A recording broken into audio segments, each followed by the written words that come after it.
Abra a sua Bíblia, Provérbios, capítulo 14, verso 12.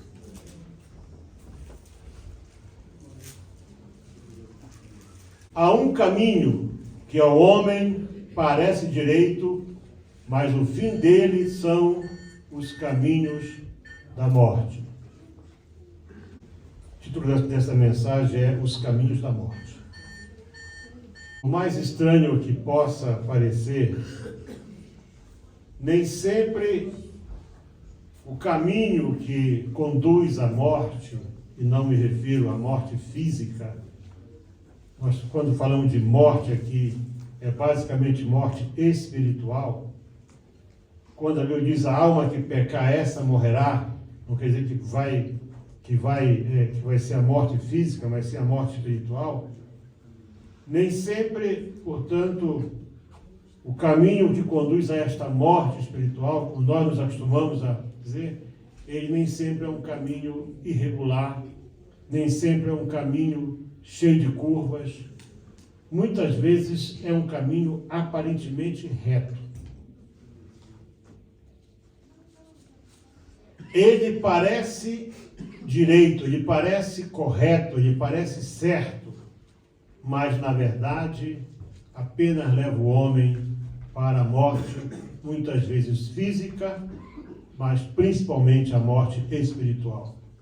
Eu vou tomar o exemplo de algumas figuras na Bíblia, e se vocês se derem ao trabalho de viajar no tempo e se imaginar naquela situação, vocês vão poder compreender que essas pessoas que agiram assim, na cabeça delas, elas estavam agindo da maneira certa. Elas estavam fazendo aquilo que era certo. Por isso que Salomão escreveu, e em dois capítulos diferentes de Provérbios, o 14, 12 e o 16, 25, diz a mesma coisa. Portanto, é importante nós prestarmos atenção quando a palavra de Deus ela se repete num contexto tão próximo do outro, que a coisa é realmente séria. O versículo que eu tomei como exemplo fala de caminhos da morte.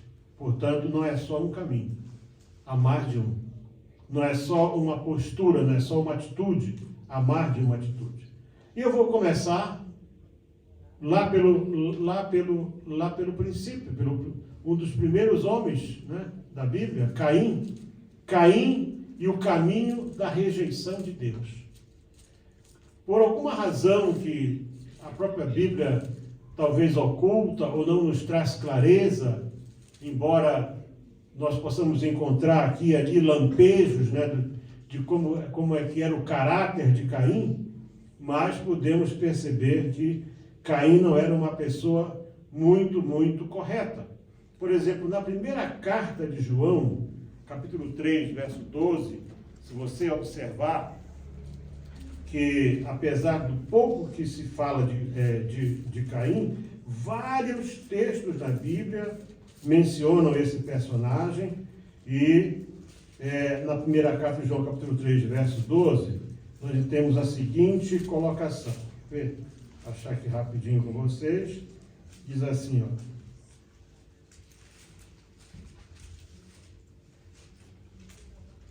O 11 diz assim: porque esta é a mensagem que eu vi desde o princípio, que nos amemos aos outros, não como Caim, que era do maligno.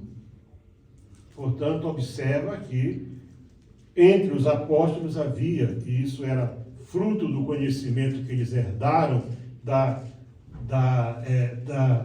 teologia judaica, que Caim era do maligno. Mas ele era do maligno depois que Deus... Não, ele escolheu esse caminho. Portanto, foi algo... Judas, que vem logo em seguida, que era um dos irmãos mais jovens do Senhor Jesus, Judas diz assim, ó, aqui na sua carta, que só tem um capítulo, né? Versos 11 e 12, deixa eu ver, diz assim, ó. Ai deles, porque entraram pelo caminho de Caim e foram levados pelo engano do prêmio de Balaão e pereceram na contradição de Corá. Se você observar o que vem antes disso aí, do versículo 3 até o 10, você vai entender de quem Judas está falando. Portanto, Caim, ele escolheu um caminho para ele. Não foi aquele caminho que ele tomou depois que ele fala com Deus, olha, eu vou me ausentar. Antes disso, você não vê, por exemplo, e eu acho isso interessante na Bíblia, mesmo antes de qualquer coisa, que Adão tivesse trazido uma oferta para Deus. Nem antes e nem depois. Eu digo sempre, onde eu vou, muitos lugares que eu vou, eu digo sempre que eu aprendi a ofertar e a entregar dízimo. Não foi depois que fiquei adulto, não foi por ensinamento de pastor, eu aprendi isso em casa, vendo o meu pai. Por isso eu quero chamar a atenção dos pais e das mães que aqui estão, e daqueles que estão me vendo ou me ouvindo à distância. Amém. O teu exemplo pode fazer toda a diferença. Amém. Eu era criança, meus 7, 8, 9 anos de idade, morávamos numa casa muito simples, que meu pai havia conseguido comprar.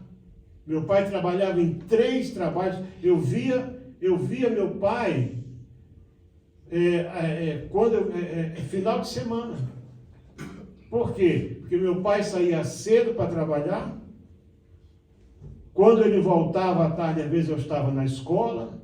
Aí ele saía, ele tinha dias que ele trabalhava em 3 lugares diferentes para pôr o que comer em casa. Mas no final do mês, eu lembro que eu estava ali perto dele, né? E ele sentava na cama e ele pegava o dinheiro que ele trazia, ele tinha os envelopes. Até hoje eu uso envelopes, interessante isso, agora que eu estou apontando para esse detalhe. Ele escrevia ali, luz, que era eletricidade, água, né? Casa, e tinha um que ele escrevia dízimo. Eu não sabia, eu sabia ler. E eu via que esse envelope chamado dízimo, ele levava no primeiro domingo de cada mês, e quando chegava a oferta, ele entregava aquele envelope lá. Nós não tínhamos, a nossa vida era muito simples. Eu só fui saber o que foi leite de manhã e manteiga no pão depois que eu fiquei adolescente. Eu não sabia o que era isso, não sabia o que era passar manteiga no pão, nem pôr leite no café, porque nós não tínhamos isso em casa. Mas o dízimo ele entregava. Então, quando eu me tornei adulto, quando eu comecei a trabalhar, e também comecei a frequentar, que eu ouvi falar de dízimo na igreja, e isso já estava no meu coração, porque eu via o meu pai entregar aquilo Glória ali. a Deus, aleluia. Não havia esta abundância, não faltava nada, mas não havia esta abundância, né? Mas ele entregava aquilo que é do Senhor. Amém. Aqui você não vai ver, mesmo depois que pecaram, você não sabe quanto tempo levou. Imagina até Caim ficar adulto, quantos anos passaram? 20, 30, 40, 50 anos. Nunca Adão trouxe uma oferta para Deus. Mas há um belo dia, quem sabe até orientado por sua mãe, o Caim resolve trazer uma oferta.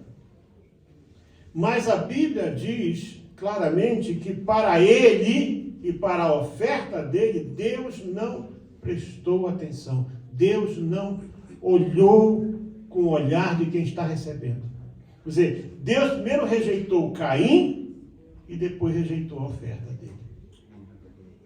E é claro que o homem, você quer conhecer alguém, contraria essa pessoa.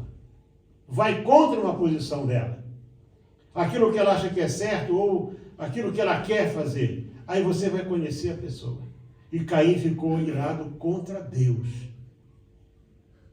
E a sua ira foi tamanha que, como o seu irmão Abel trouxe uma oferta E eu acho interessante também que Caim não trouxe oferta queimada.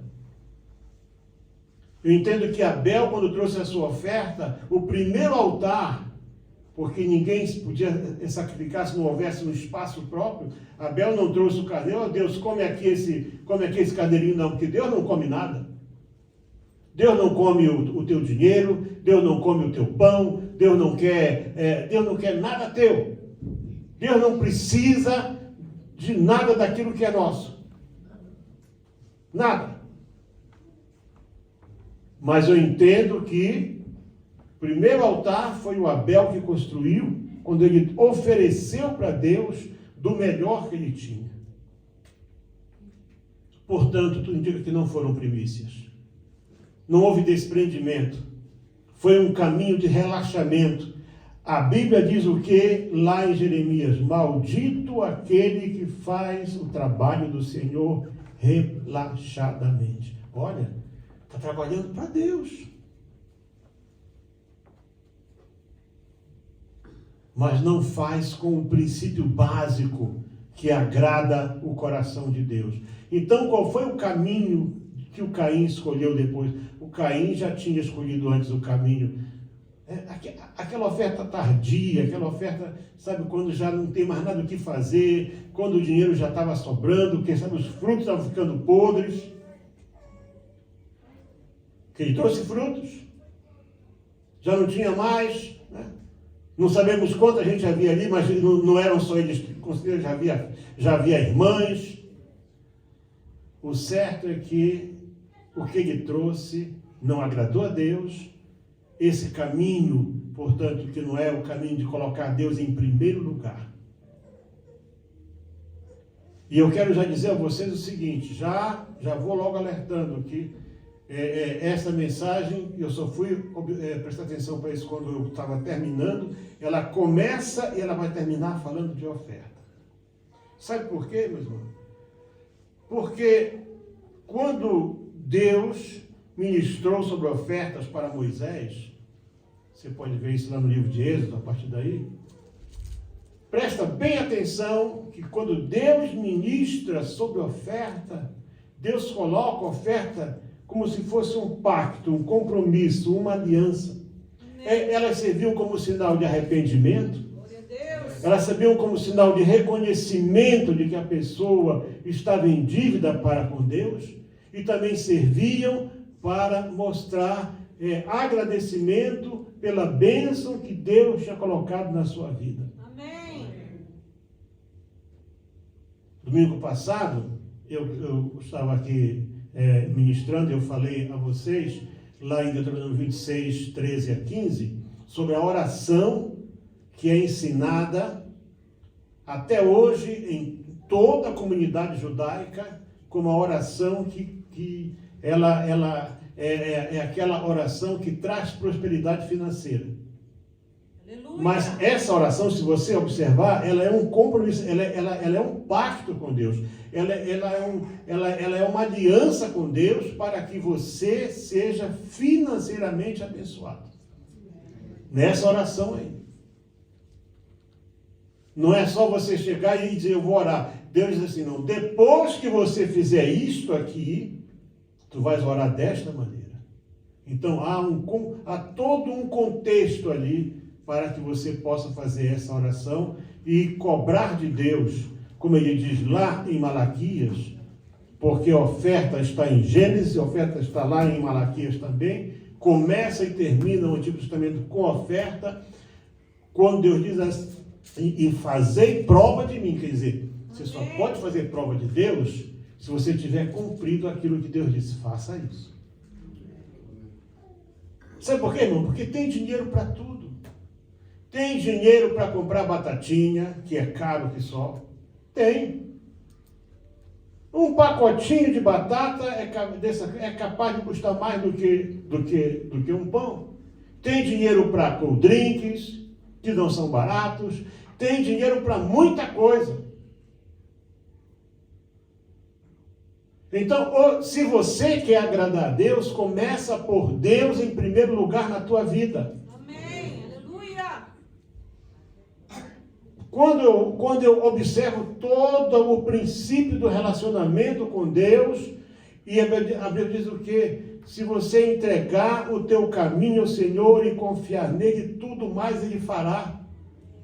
Portanto, você tem que colocar Deus em primeiro lugar na tua vida. Quando você não faz isso, a possibilidade de você estar caminhando, você traçou um caminho que você pensa que é reto, mas não é reto. Ele não está te levando para Deus.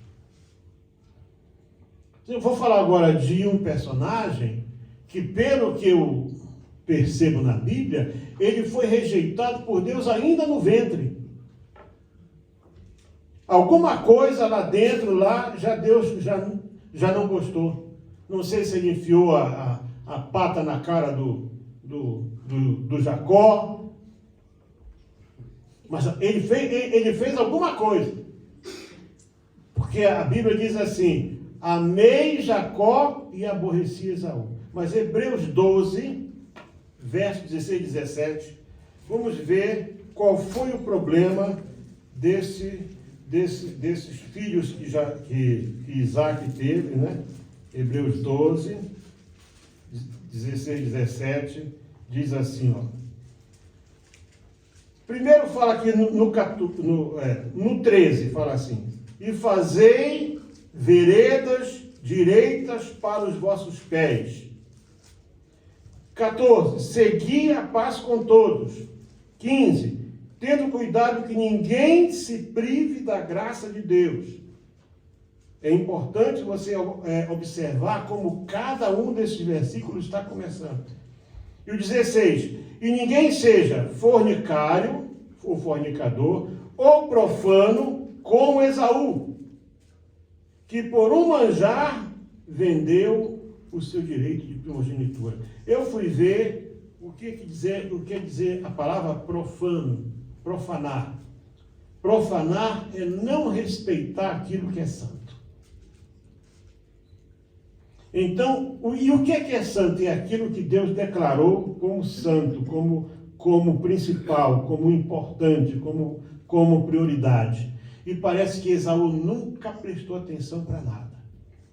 A lei não tinha sido dada ainda, mas já estava no coração de Deus, que era para honrar pai e mãe.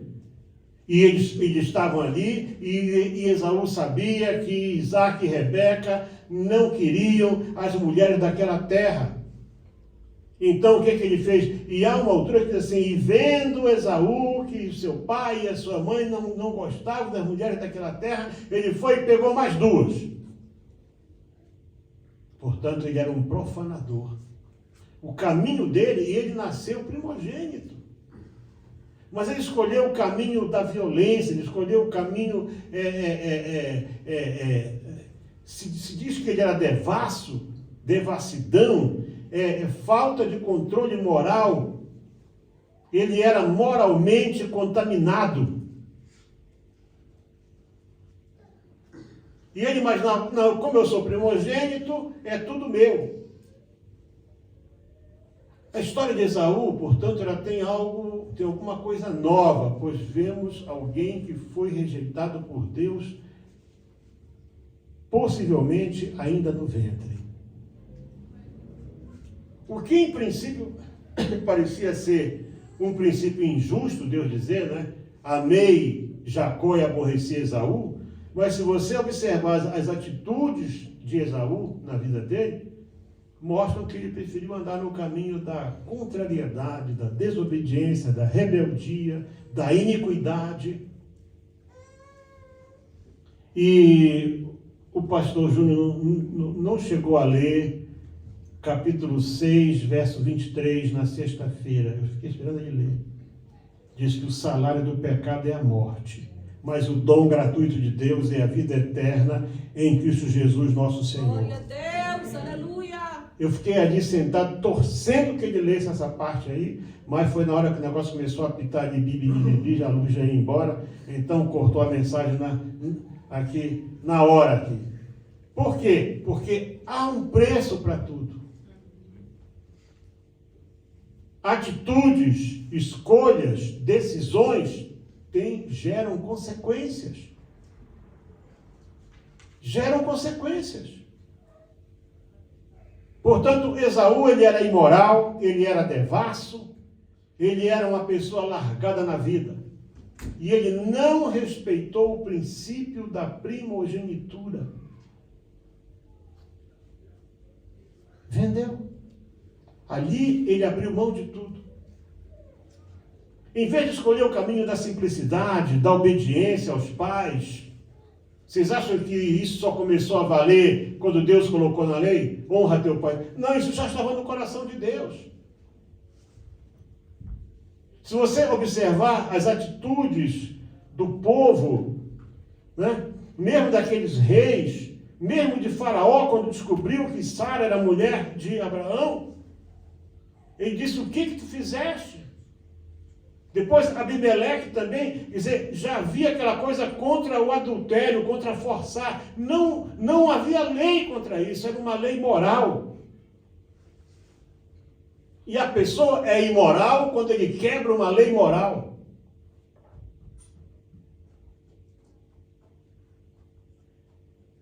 Um pastor pregou lá na Flórida, na igreja dele, ele falando sobre várias coisas, ele disse assim: Deus odeia o orgulho. Aí a comunidade LGBTQ, XYZ, agora é tanta coisa que eu não sei mais o que é. Era LGBT, agora é QYA+, não sei o quê. Daqui a pouco a nave espacial que o Elon Musk está fazendo não vai caber tanta letra, né? Já está processando esse pastor porque ele é homofóbico. Então Deus é homofóbico. Porque Deus ditou leis morais que estavam... Ele imprimiu essas leis no coração do homem. Elas vieram no coração do homem. Aleluia! Elas vieram no coração do homem. Amém. E Esaú era esse devasso, era esse imoral, esse que não respeitava. Ele achava que o seu arco e a sua flecha e a sua destreza eram tudo, como muitos acham.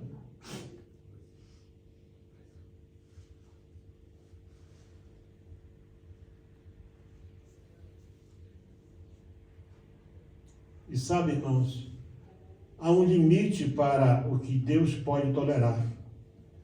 A Bíblia diz que Deus desceu até Abrão e disse: Abrão, eu vim para ver com meus próprios olhos se o que me disseram de Sodoma e Gomorra é verdade. Está na Bíblia isso. Não que os anjos mintam, mas Deus achou que podia ser, devido à santidade do anjo, que sabe, os anjos, quem sabe, exageraram. E Deus disse: eu vim para ver se é assim mesmo.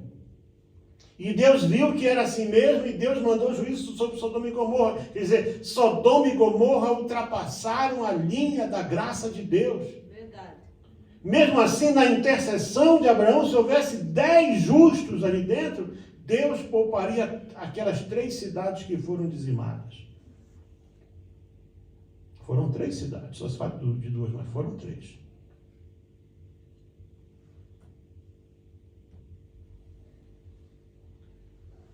Hebreus capítulo 12, verso 16 e 17, fala de algo muito importante, que é a linha da graça de Deus, porque bem sabeis que, querendo ele ainda depois herdar a bênção, foi rejeitado, porque não achou lugar de arrependimento. Isaac disse: meu filho, eu não posso mais, eu não posso a bênção que eu dei, ela está dada. A Bíblia diz que os dons e a vocação de Deus são irrevogáveis. Amém. Deus não vai tirar a minha bênção para integrar para um filisteu, para uma pessoa mundana. Por isso que é importante você ter um pacto, uma aliança de vida com Deus. Glória a Deus, aleluia. Não é só vir ao culto ao domingo: eu vou fazer um sacrifício, domingo à tarde eu não vou sonecar, eu vou estar lá na igreja às 15 horas. Era para chegar aqui 14h20, para começar a oração. 15 horas você já está atrasado.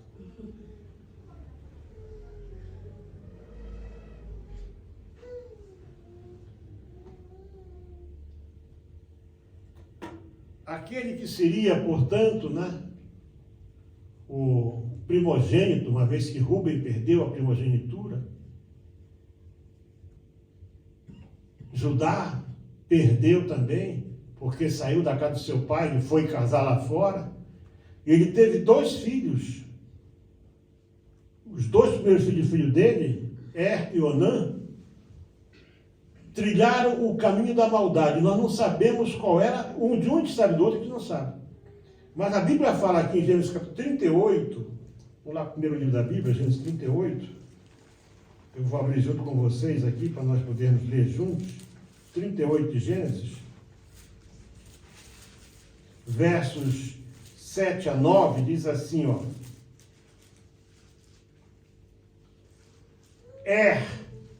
O nome do rei, né? Porém, o primogênito de Judá era mau aos olhos do Senhor, pelo que o Senhor o matou. Como Deus matou o ninguém sabe. Mas ele devia ser um ser tão ruim, ele devia ser uma peste em figura de gente, que Deus logo cortou o fôlego. Porque as pessoas esquecem uma coisa: Deus é Senhor. Amém. Eu estava lendo, parece que foi agora esses dias, não sei se foi essa semana ou semana passada, lá nos Estados Unidos, uma igreja foi celebrar o dia do orgulho gay, dentro da igreja. Coincidência ou não, caiu um raio e matou todo mundo lá dentro. Uma igreja que tinha quase 200 anos de construída, ela foi construída em 1772, no começo do século XIX, ela foi destruída pelo fogo, foi reconstruída de novo, e agora, essa semana agora, estavam lá celebrando lá, imagina um culto em vez de ser de adoração a Deus, um culto em vez de ser de louvor ao nome do Senhor, celebrando o dia do orgulho gay.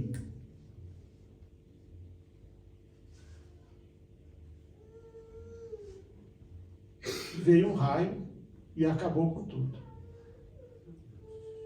Como Deus matou ninguém sabe. Só sabe que ele morreu. Aí diz aqui o quê? Então disse Judá a Onã: entra a mulher do teu irmão, casa-te com ela e dá herança ao teu irmão. Onã, porém, sabendo que essa semente desse filho não havia de ser dele, mas ele podia ter outros, era só o primeiro que não era dele. Ele pegava a sua semente e derramava na terra. A Bíblia diz que Deus viu que isso era mal e matou ele também. Irmãos, essa lei só foi dada por Moisés mais de 300 anos depois, como lei. Mas já aqui, morreu uma pessoa porque não cumpriu uma lei moral de Deus. Cuidado quando você quebra as leis morais de Deus. Elas não estão escritas, elas estão no coração de Deus. E se você tem relacionamento com Deus, você sabe aquilo que é certo e errado. Eu não preciso aqui dizer o que é certo e o que é errado para você. Quem me ouve aí fora, não importa a tua tendência, não me interessa se você é homofóbico, mulherfóbico, gordofóbico, sei lá o quê, qualquer fobia que você tenha ou não tenha, não me interessa, isso é problema seu. O que interessa é que Deus é o mesmo Deus, Criador do céu e da terra, e Deus que deu a Bíblia para toda a humanidade. Amém. Agora, um pastor famoso lá no Brasil, esse que faz fim de semana com 3, 4, 5, as pessoas viajam, pagam, gastam fortuna para ouvi-lo, saiu-se com essa: a Bíblia precisa ser atualizada. Já viram isso? Quer dizer, quando o Papa Francisco falou isso, os cristãos do mundo inteiro caíram, né? Os evangélicos caíram em cima do Papa. Não é de hoje. Aí um dia desse, uma famosa no Brasil também disse que a Bíblia tem que ser atualizada. Agora, um pastor se sai com essa. Quer dizer, atualizar para quê? Para acalmar consciências? Uma coisa você não pode tirar da Bíblia, nem de quando você se relaciona com Deus, que pecado é pecado.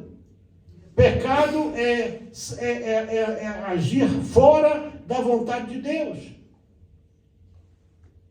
Qual foi o pecado de Er? Não sei, Deus o matou. O pecado de Onã nós sabemos. Ele desrespeitou uma ordem do pai dele, que disse, olha, teu irmão morreu sem deixar herdeiro, tu vais casar com a tua cunhada, e portanto tu vais dar um herdeiro para que a semente do teu irmão não fique sem herança. E ele não aceitou. Então, o caminho irmão, tem gente que é mal por natureza. Dentro da igreja. Mesmo dentro da igreja, tem pessoas que têm prazer em fazer o mal. Não traz uma pessoa para ouvir a palavra, mas gasta tempo para ir na casa de alguém, fazer fuxico, fazer intriga, contar mentiras, envenenar, infernizar. Esse é o caminho da maldade. Esse caminho, cuidado, Deus está de olho.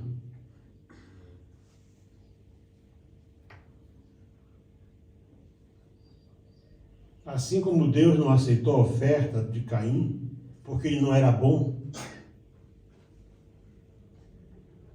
Interessante. Gente que pensa que, não, eu vou... Eu conheci um personagem assim. Ele chegava na igreja, ele era um homem assim de posses, e ele chegava lá na igreja, passava, a pessoa pegava, mas era um bolo, fazia um bolo de assim, pá, jogava assim. O diácono chegava e dizia, ei, pá, temos um irmão novo aí, esse irmão é uma bênção, olha um bolão de dinheiro. Segundo culto, de novo, outra bola, pum. Tá. Aí todo mundo começava a olhar para ele já como aquela pessoa que ia abençoar a igreja. Daqui a pouco ele causava um inferno na igreja. Ele ficou conhecido como destruidor de igrejas.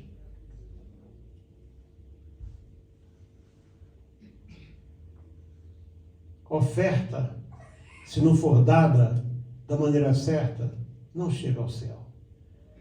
Cornélio era romano, era centurião,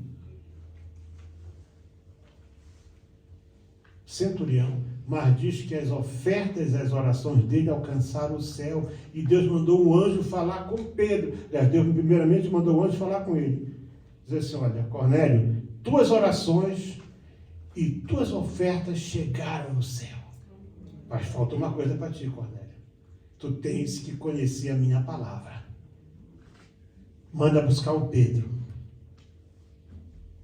Ele estava fazendo a coisa certinha, mas faltava compromisso com Deus. Reconhecer que Deus é Senhor.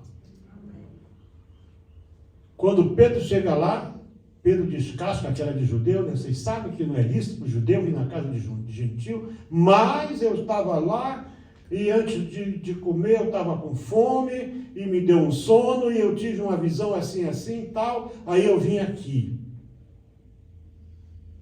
Pedro deu aquela mensagem de descarrego de consciência, mas diz que ele estava falando, o Espírito Santo veio e batizou todos com o Espírito Santo. Amém. Vai dizer, Pedro, tu vieste aqui para apontar o caminho, mas quem faz a obra sou eu. Amém. Nós estamos aqui para apontar o caminho, mas quem faz a obra é Ele. Ele é que faz a obra.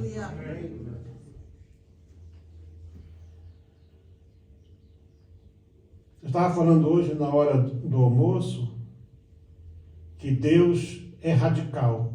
Deus é radical. Amém. Deus não é passional, Deus é radical. Deus é exclusivista. Observa, quando Deus tira seu povo do Egito, Deus separou uma tribo inteira por uma atitude. Se você prestar bem atenção, a tribo de Levi foi escolhida depois que os levitas, quando Moisés desce do monte e parte as tábuas da lei e moe o bezerro de ouro e dá para beber para aquela raça de que estava lá na depravação, diz que os levitas pegaram cada um a sua espada e foram e fizeram uma limpa e 3.600 morreram. Aí Deus diz, olha, Moisés, esses aqui são aqueles que eu quero. Deus separou uma tribo inteira para o serviço dele. Deus separou uma família para o sacerdócio. Deus separou 3 famílias para trabalhar como auxiliares. Não é dizer, ninguém mais tinha que se meter ali. São aqueles que Deus tinha separado. Coré é o clássico exemplo de todos aqueles que não aceitam as escolhas de Deus. Coré, ele trilhou um caminho chamado o caminho da rebelião contra as escolhas de Deus.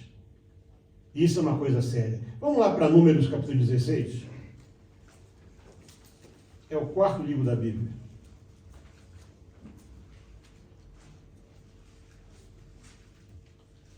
E Coré, filho de Izar, filho de Coate, portanto, o Coré, ele era tetraneto de Levi, né? Ele era primo legítimo de Moisés e Arão. Tomou consigo Datã e Abirão, filho de Eliabe, e levantaram-se perante Moisés com 250 homens.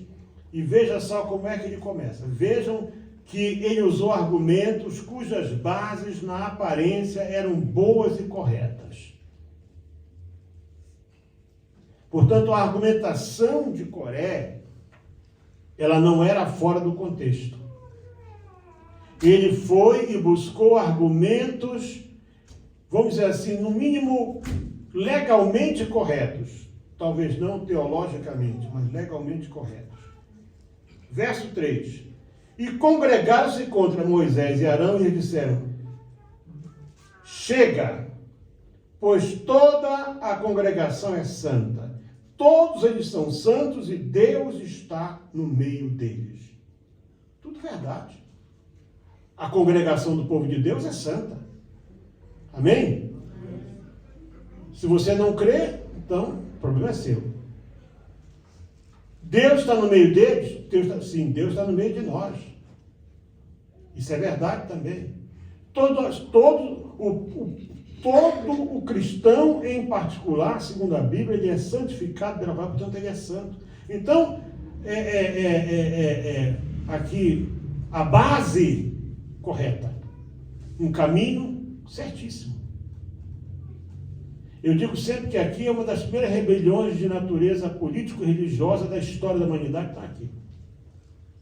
Porque ele é aquele clássico político de oposição, né, que usa os melhores argumentos, né,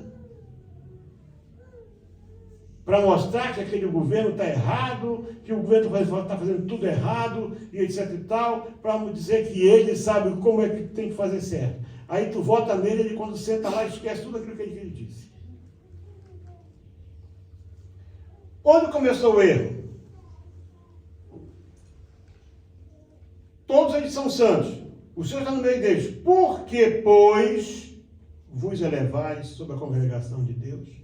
Ele estava acusando Moisés e Arão de se elevarem sozinhos, de se colocarem numa posição de relevo, de relevância, por conta própria.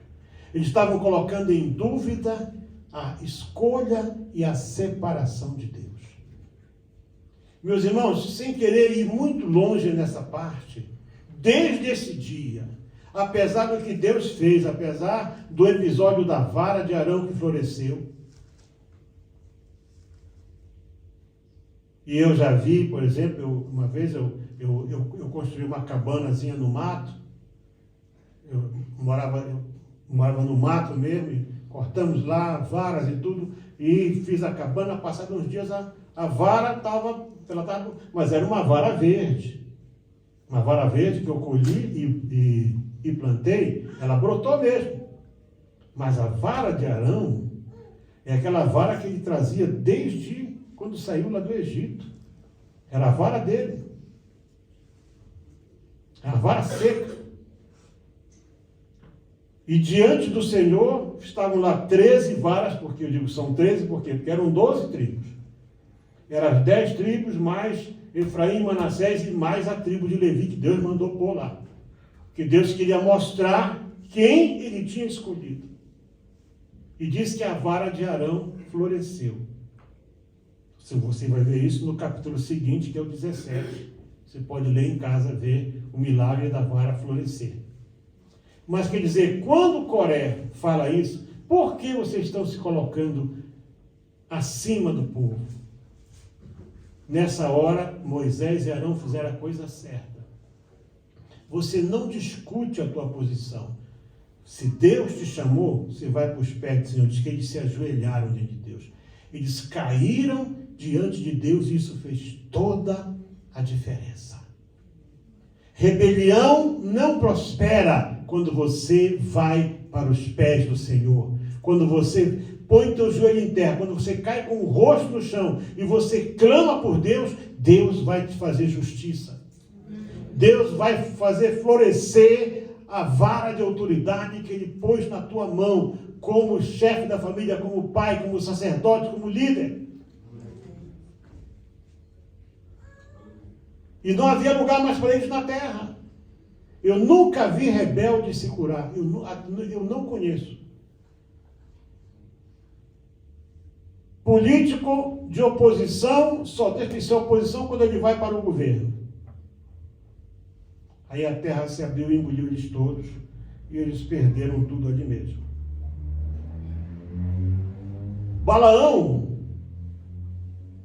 e o caminho da riqueza ao custo do próprio ministério. Essa parte, a gente que está me ouvindo aí, esses pregadores aí, ou esses também líderes que gostam muito de dinheiro, não vão gostar. Porque Balaão, pelo que a Bíblia diz, você pode continuar, logo uns poucos capítulos, começa no capítulo 22 de Gênesis, de Números, aliás, mas vamos ver 2 de Pedro 3,15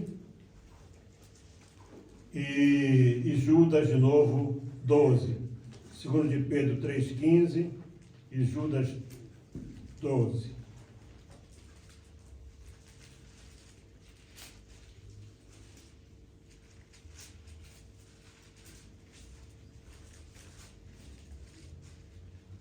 Não é 2 de Pedro 3,15. É 1 de Pedro.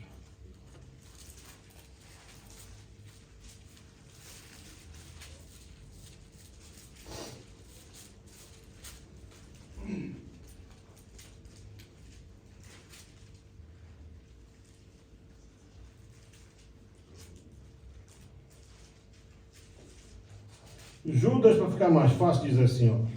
Versos 11 e 12 diz aqui Judas. Depois eu vou conferir melhor essa referência. Foi erro meu.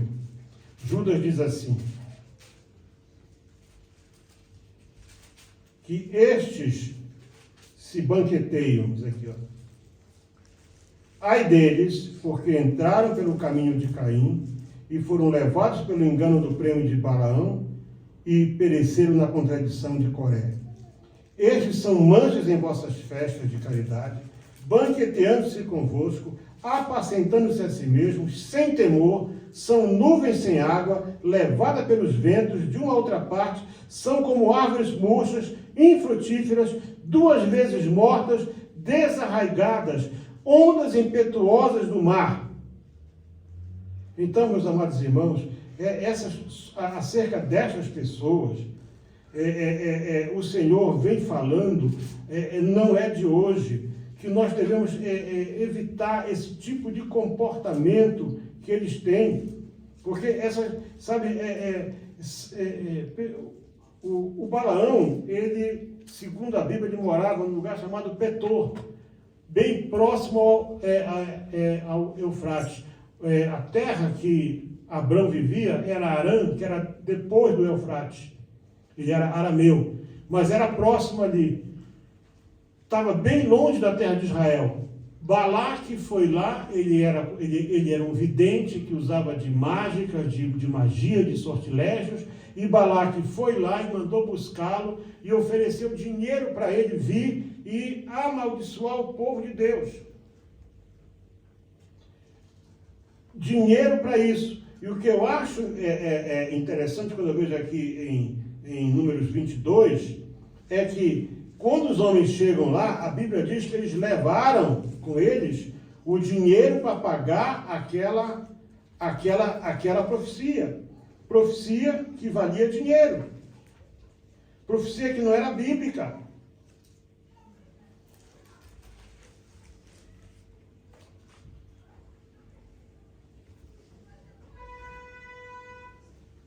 Vinte e 22:5. Este enviou mensageiros a Balaão, filho de Beor, a Petor, que está junto ao rio, nesse caso Eufrates, na terra dos filhos do seu povo, a chamar, eis que um povo saiu do Egito.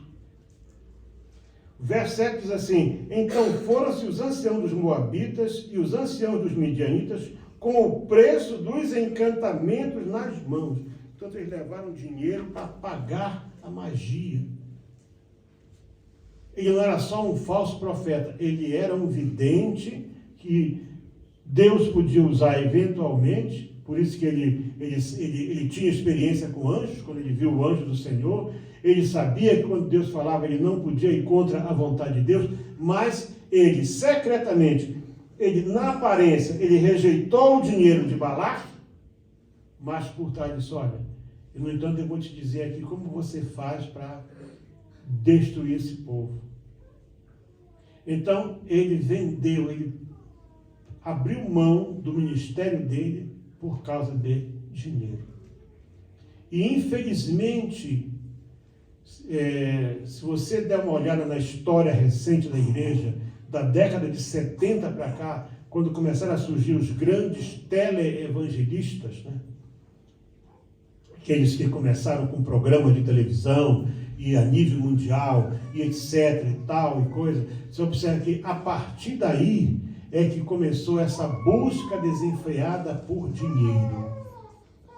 Por dinheiro e por poder, para aparecer. Se tornaram... eu viajei uma vez com um personagem que era seguidor do Benihim.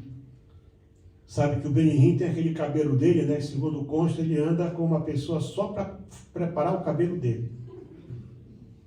Isso eu já ouvi falar, mas essa pessoa com quem eu viajei, ele tinha uma mala grande assim. Metade da mala só era produto de beleza.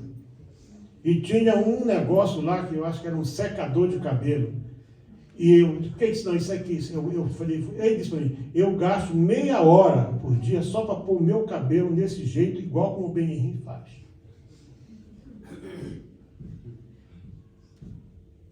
Até a tonalidade, aquelas mechas brancas que ele fazia para aparecer.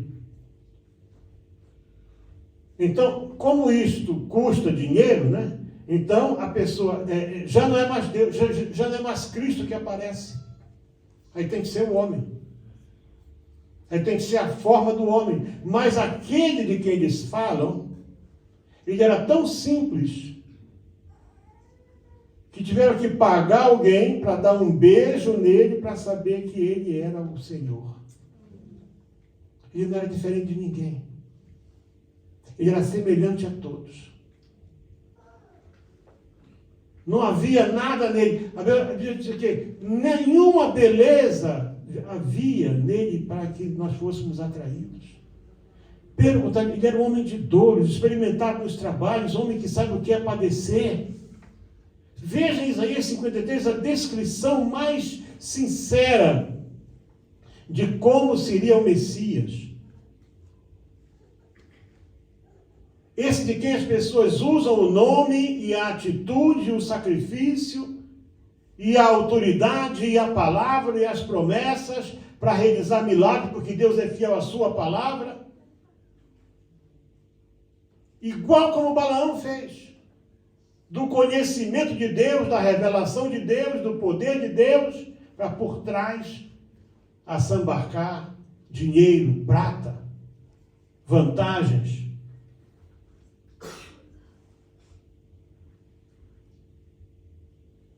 No caminho que ele ia, Deus disse para ele pelo anjo, não vai por esse caminho. Mas não era aquele caminho apertado que a mula apertou o pé dele contra a parede, não. É a escolha que ele fez, o caminho do engano, o caminho da mentira, o caminho do mau uso das coisas santas. Tem gente que acha que Deus não, Deus está muito ocupado lá em cima, eu posso fazer o que eu quero, cuidado. Chega um dia em que você vai ultrapassar o limite da graça e nada mais vai ser possível fazer. Já estou quase terminando já, irmãos. Quero ir já para o fim da mensagem agora. Ainda tinha mais um tópico, mas eu vou para o fim da mensagem. Ananias e Safira. Quase que você queimou meu filme. Estava torcendo para ele parar onde ele parou, e ele parou mesmo ali. E o caminho da oferta sem o propósito correto, que entristece o Espírito Santo e é rejeitada por Deus. Atos capítulo 5. Eu ia falar do Absalão, mas não quero gastar muito mais o vosso tempo, não. O Absalão também foi uma figura notável. Atos capítulo 5, irmãos.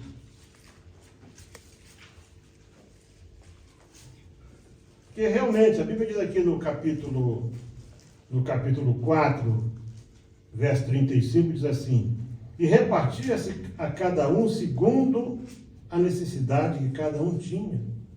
Não havia, pois, entre eles necessitado algum, porque todos os que possuíam herdades ou casas, vendendo-as, traziam o preço do que fora vendido e depositavam. Isso não quer dizer que eles vendessem tudo que tinham. Herdades aqui é plural. Vendia uma, vendia, quem sabe, tinha 3, 4, vendia, trazia aquilo ali.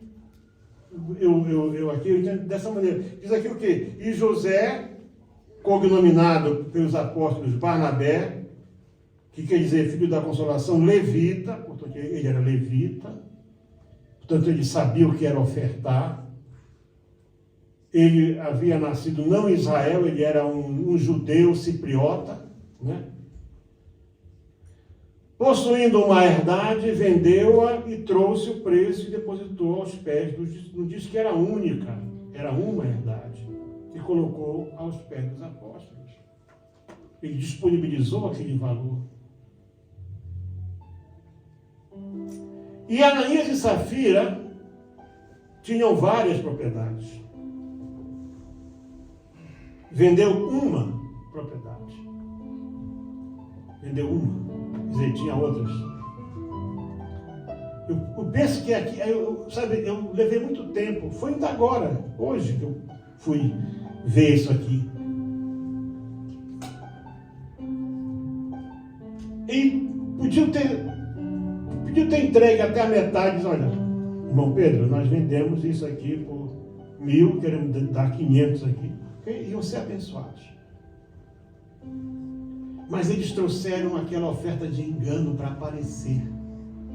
Porque eu penso que a oferta do José foi muito valiosa. Mexeu com o povo. E tem gente que eles ofertam por competição, para não ficar por baixo. Por isso, quando eu fiz o projeto 150 aqui, eu não revelei o valor de ninguém aqui. De ninguém. Tivemos ofertas aqui lindas, ofertas de milagre mesmo, de amor, que eu senti vontade, mas eu não vou falar, para não virar competição. Mas alguém soube do valor da oferta do José, e o Ananias disse para Safira, olha, vamos embora, nós não podemos ficar por baixo. Nós somos conhecidos como irmãos, bons irmãos, os apóstolos nos tratam bem, nós somos assim com eles e tal. Vamos para vender aquela nossa propriedade lá? Tá. Aí vamos fazer o seguinte, Safira. Te leva assim, olha, ninguém vai saber, somos só nós. Diz que eles levaram. Mas quando eles entregaram, o mesmo Espírito que estava lá no Éden, que o Espírito de Deus não envelhece, o Espírito de Deus não envelhece. O Espírito do Éden, que viu Caim juntar aquelas frutas passadas, podia até estar bonita, mas passadas, displicentemente, viu Ananias com um saquinho, com uma parte, e Deus sabe o que está no coração do homem, mas quando ele entregou, porque o pecado tem um caminho, Tiago fala que o pecado tem um caminho, cada um é seduzido pelo seu próprio desejo, e o pecado, uma vez consumado, gera morte.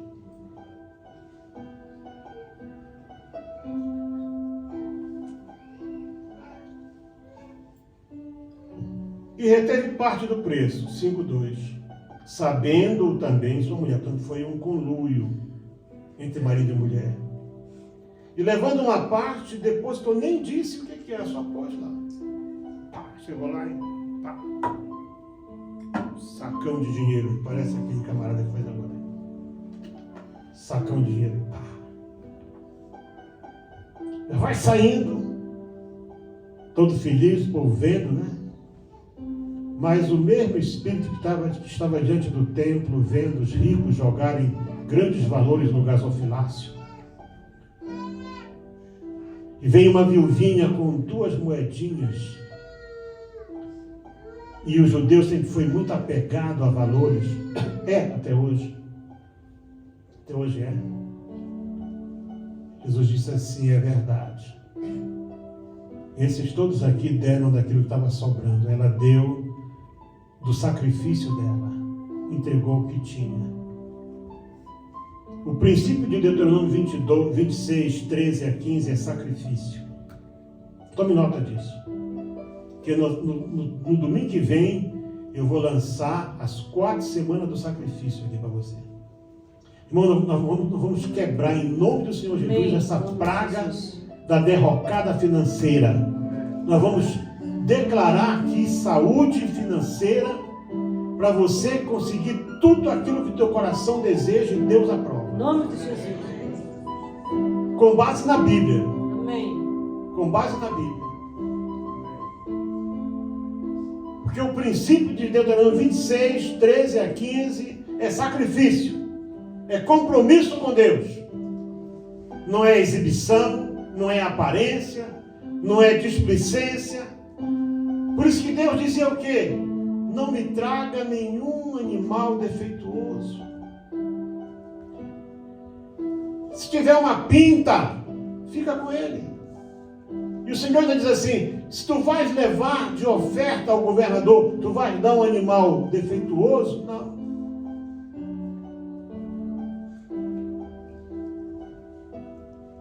Então, o mesmo Deus que deu essa lei, com espírito de humilhação, de sacrifício, de pacto, de compromisso, de resiliência, de determinação, esse Deus estava diante do templo na hora dos ricos colocando ofertas. Estava ali com os apóstolos quando Ananias e Safira trouxeram.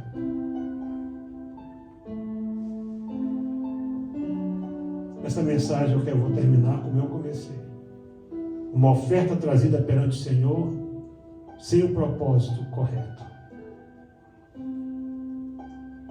O mesmo espírito que rejeitou a oferta de Caim, rejeitou a oferta de Ananias e Safira. Era tempo de necessidade. A igreja estava em formação. Dali dependiam centenas de pessoas pobres, necessitados. Não era tempo de desperdiçar, mas Deus não está preocupado com valores. Isso nos mostra que o assunto contribuição, ofertas, dízimos, é um assunto muito importante. Temos que ter em mente que Deus não precisa do nosso dinheiro, nem de pedras preciosas. Não, Deus não precisa disso.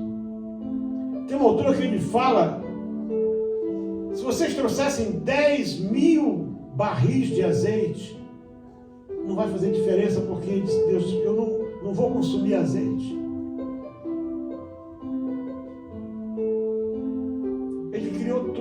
diz: do Senhor é a terra e a sua plenitude. Ele afirma: eu sou dono do ouro e da prata. Ele é o dono.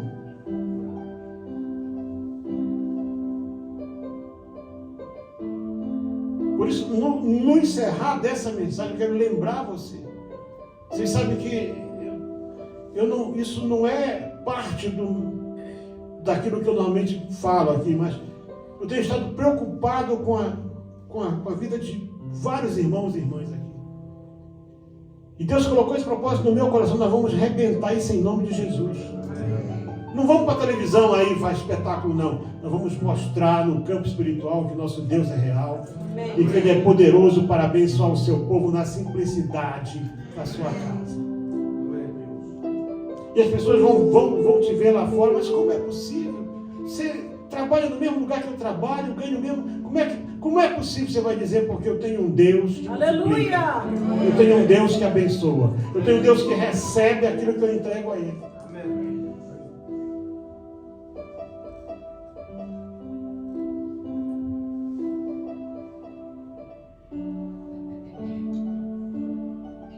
Vamos estar de pé, irmãos. A caminho é um caminho, portanto, que o homem escolhe, que parece direito. Mas no fim, os caminhos levam à morte. Portanto, são vários caminhos que levam à morte. Só há um caminho que leva para a vida eterna. Só há um caminho que leva para o céu. Só é aquele caminho que a Bíblia diz que poucos dão por ele. Poucos conseguem andar nele. Não é uma porta larga que mostra facilidade, é uma porta estreita. Estreita é a porta e apertado o caminho que conduz à vida eterna, e poucos são aqueles que entram por ela. Mas Deus quer você nesse caminho. Deus não quer você no caminho do Caim, nem no caminho de Er e Onã, nem no caminho de Esaú, nem no caminho de Coré, nem no caminho de Sansão, nem no caminho de Absalão. Deus quer você no caminho da vida eterna, no caminho que leva para o céu. Deus quer você no caminho que leva para o céu. Aleluia! A porta está aberta. É estreita, talvez por isso poucos veem. Porque é uma porta simples, não é aquela porta dourada, não é aquela porta que atrai. Quando você espreita o caminho, é cheio de espinhos, de pedras, de dificuldades. Mas diz que espinhoso é o caminho que conduz à vida eterna. Então, preste atenção para esse, porque o homem que escreveu isso aí, ele não escolheu esse caminho. Quando Deus deu a lei, quando Moisés estava despedindo do povo, interessante, Moisés estava despedindo do povo, irmãos. E lá em Deuteronômio 16, 17, verso 16, ele disse assim: quando vocês forem ter um rei, e vocês vão pedir um rei, ele, porém, não deverá multiplicar muitos cavalos para si. Salomão tinha 12.000 baias cavalariças para guardar cavalos. Dele, só dele. Pois o Senhor ordenou: jamais voltareis por esse caminho ao Egito, que o rei não tome para si muitas mulheres, para que seu coração não se desvie, e não junte também prata e ouro. Mas quando ele subir ao trono, leve uma cópia da minha lei. Nenhum rei de Israel fez isso. Observa lá, todos eles, 3, 4, 5, 10, Davi tinha 8 mulheres, parece 9, sei lá. Salomão só tinha 700 mulheres, esposas,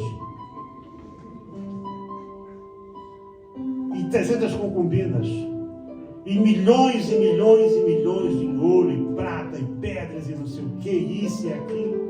E acabou o velho beijando lá a barriga do Baal, queimando assim incenso para o Camós. Que caminho é esse? Que caminho é esse? De que adianta o homem ganhar o mundo inteiro e perder a sua alma?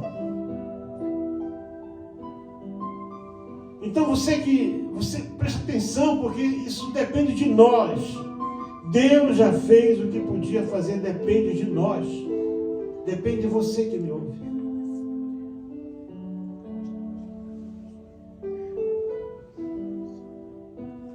Por isso, nós vamos orar agora, mas já fica sabendo, domingo que vem, na Santa Ceia, nós vamos lançar as 4 semanas do sacrifício, do pacto com Deus, da aliança com Deus. Nós vamos desafiar o céu com base nessa aliança.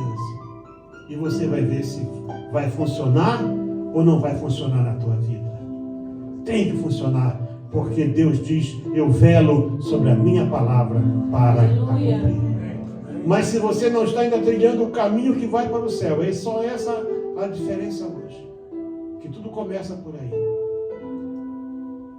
Para entrar para ir para a terra prometida, tiveram que sair do Egito. Sair do Egito é deixar o mundo. Por isso, deixa o homem o seu caminho, deixa o homem a sua maldade, a sua mentira, e se converta ao Senhor, que se compadecerá dele. Então, se você ainda não tomou uma decisão, se você ainda não está no caminho do céu, o caminho que leva à vida eterna, quero convidar você para hoje receber Jesus Cristo como teu Senhor, teu Salvador, e pôr o teu pé nesse caminho, o caminho que leva à vida eterna. Se alguém quiser, pode vir aqui à frente, vamos fazer a confissão de fé do pecador. E se preparem, como a pastora disse, as irmãs já têm tarefa, né? Já têm missão, trazer alguém domingo para ouvir a palavra de Deus. Então, cada irmã, não vai faltar domingo. Eu até que ia, mas faltei.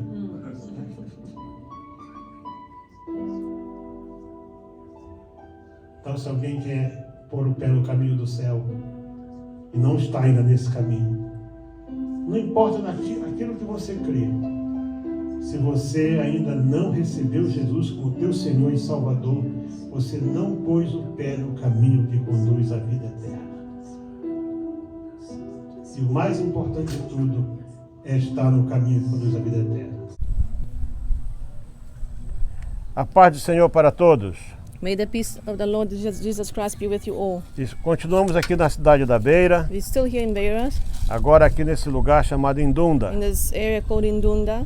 onde está aqui o pastor José, sua esposa. As you can see, his Pastor José and his wife. Essa irmã aqui é uma diaconisa da igreja. This other sister here is also a deacon of the church. E nós viemos ver aqui como está o andamento da construção. We came to see here how is the construction doing here in this area. Havia um pequeno templo aqui quase em frente. There was a small temple here in Foi front. destruído com o ciclone. It was destroyed by the Aí cyclone. compramos esse terreno So we bought this land e começou-se esta obra. and we start the building of O this estágio temple. atual é assim.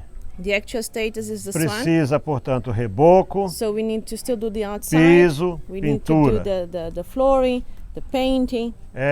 Para que, portanto, esteja a obra concluída. So in other words, for this work to be concluded. Para você ter ideia da dificuldade que é esse lugar, For you to have an idea how difficult this place is, lá da estrada até aqui, from the main road until this 4 place, quilômetros. it's approximately 4 De kilometers. carro gastamos 26 But minutos. by car, it took us 26 minutes to E arrive. agora está seco. And right now it's dry. Quando chove é quase So impossível when it entrar rains, aqui. it becomes very terrible to access this Tudo place. é muito difícil. Everything's very difficult here. Mas nós continuamos aqui. But we're still here in this É place. como eu digo sempre para vocês. It's like I always say to you, Homens como o pastor José e sua It's- família, brothers like Pastor Jose and his family, eles são os grandes heróis da they fé. are the heroes of faith. Eles é que estão aqui. They are the ones who are here. Então a glória é do So Senhor the glory belongs to the Lord God, e a honra é deles. and the honor becomes to them. Nós somos apenas aqueles que dão suporte. We are the ones that support them, E você é parte and disso. you are part of this. Deus abençoe a sua May vida. the Lord God bless your life. Vamos ensinar a palavra de Deus.